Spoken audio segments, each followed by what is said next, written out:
Thank you for purchasing EiRA HDMI 2.0 cable. We will now show you how to unbox it. Firstly, the box has seals on top and bottom. So here we are showing how you cut the seal. So once you are done with cutting the seal,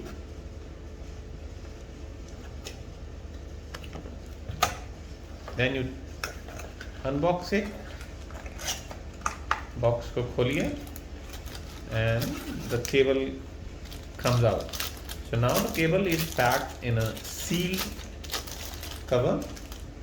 You need to open this sealed cover. इस cover को खोलिए, cut it with a scissor. cover को आपने खोला और cable को निकाला. So now this cable has these two latches to protect it, and also the cable has the protective cover on the connectors and these velcro. So remove the velcro,